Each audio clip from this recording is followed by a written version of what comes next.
Woe to those who make unjust laws, to those who issue oppressive decrees to deprive the poor of their rights and withhold justice from the oppressed of my people, making widows their prey and robbing the fatherless.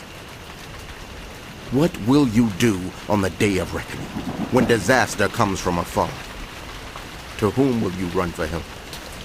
Where will you leave your riches?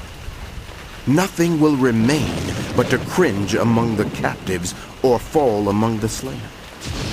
Yet for all this, his anger is not turned away. His hand is still upraised. Woe to the Assyrian, the rod of my anger, in whose hand is the club of my wrath. I send him against the godless nation.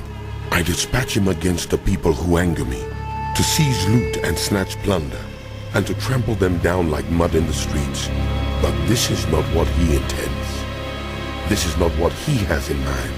His purpose is to destroy, to put an end to many nations. Are not my commanders all kings? He says. Has not Calno fared like Carchemish? Is not Hamath like Arpad, and Samaria like Damascus? As my hand seized the kingdoms of the idols, kingdoms whose images excelled those of Jerusalem and Samaria, shall I not deal with Jerusalem and her images as I dealt with Samaria and her idols? When the Lord has finished all his work against Mount Zion and Jerusalem, he will say, I will punish the king of Assyria for the willful pride of his heart and the haughty look in his eyes.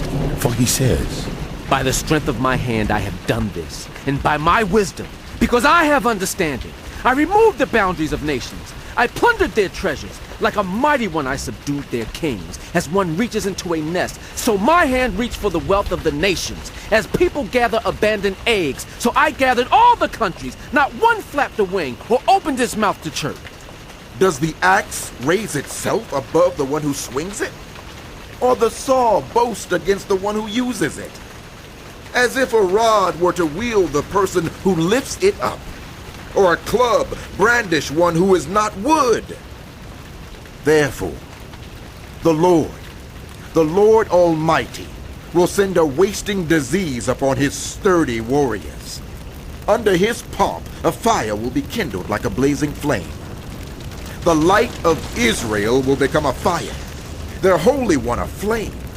In a single day it will burn and consume his thorns and his briars, the splendor of his forests and fertile fields.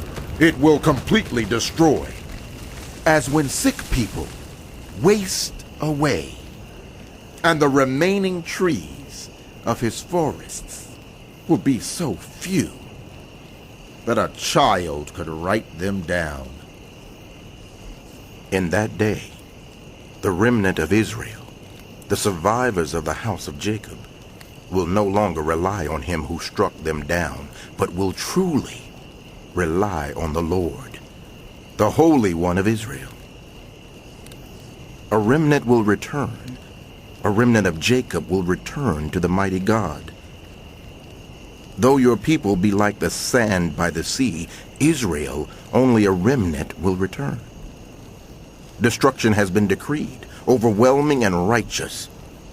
The Lord Almighty will carry out the destruction decreed upon the whole land. Therefore, this is what the Lord Almighty says. My people who live in Zion, do not be afraid of the Assyrians, who beat you with a rod and lift up a club against you as Egypt did. Very soon, my anger against you will end, and my wrath will be directed to their destruction. The Lord Almighty will lash them with a whip, as when he struck down Midian at the rock of Oreb. And he will raise his staff over the waters as he did in Egypt. In that day their burden will be lifted from your shoulders, their yoke from your neck. The yoke will be broken because you have grown so fat. They enter Aiath. They pass through Migron. They store supplies at Michmash. They go over the pass and say, we will camp overnight at Geba. Ramah trembles. Gibeah of Saul flees. Cry out, daughter Galem. Listen, Leatia. Poor Anathoth.